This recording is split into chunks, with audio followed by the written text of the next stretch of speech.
Good morning. Happy Monday. It's a great morning to have a good week, right? I hope you all had a great weekend. I hope you were able to get outside a little bit. We were able to go on a little hike.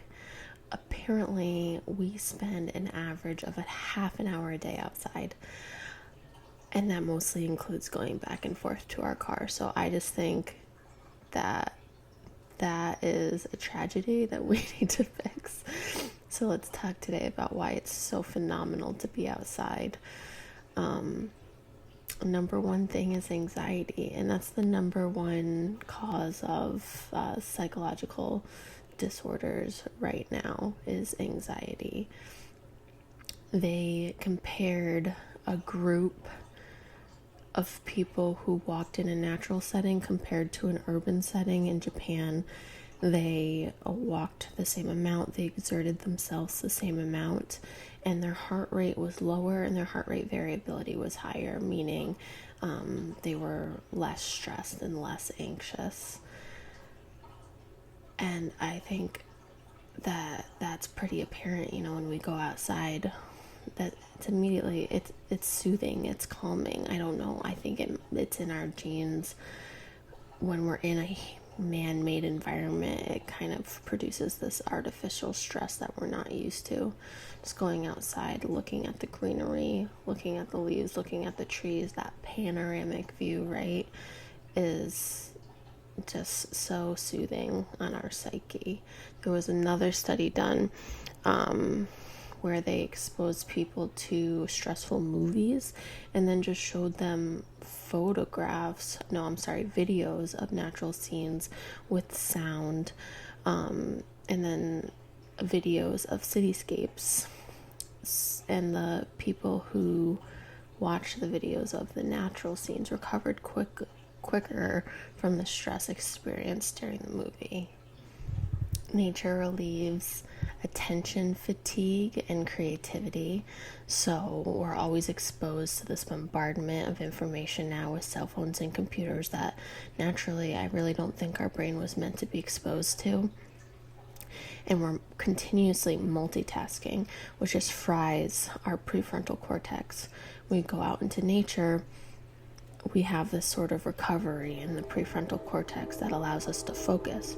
And we need that focus to be able to solve problems requiring creativity. So they took backpackers that were backpacking for 4 days, and they gave them problems to solve requiring creativity and compared them to two different backpackers about to go on the same hike. So there's a little bit that could be, messing with the data here, because the backpackers were exercising for 4 days, and that can help you be more creative. There was a sense of camaraderie, but they did 50% better on the task, so it's pretty significant. They also did a study allowing people to walk a path through an arboretum with and without their phone, talking on their cell phone, the same exact path. And the people that walked through the arboretum with their phones, their prefrontal cortex showed significantly less recovery than the people that walked without. They also weren't able to recall obvious details that were right in front of them along the walk. So it's really important that when you do get a chance to go in nature, you just put the devices away. Don't bring them with you. Try not to be taking photographs the entire time like I did for this footage. Try and put it away. Try and let your mind recover. It's super important because of the bombardment of data we're receiving every day now.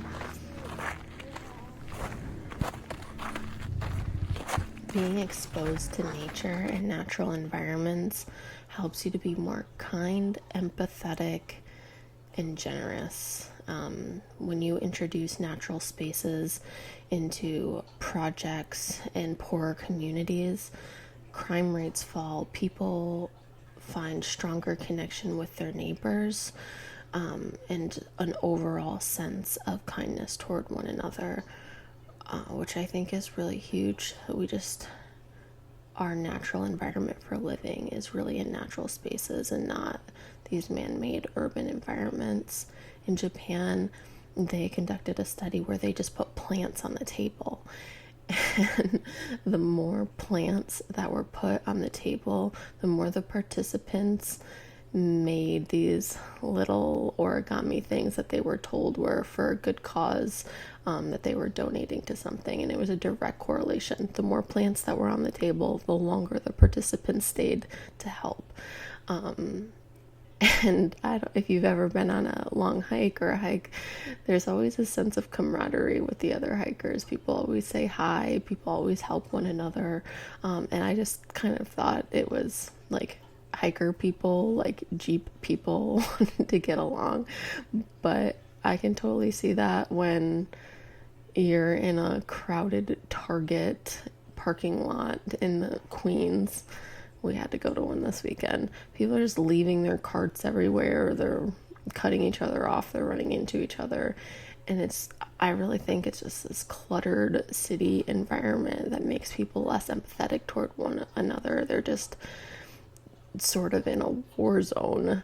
But when you're out in nature and when you're experiencing greenery and everything beautiful, it just makes you a better person.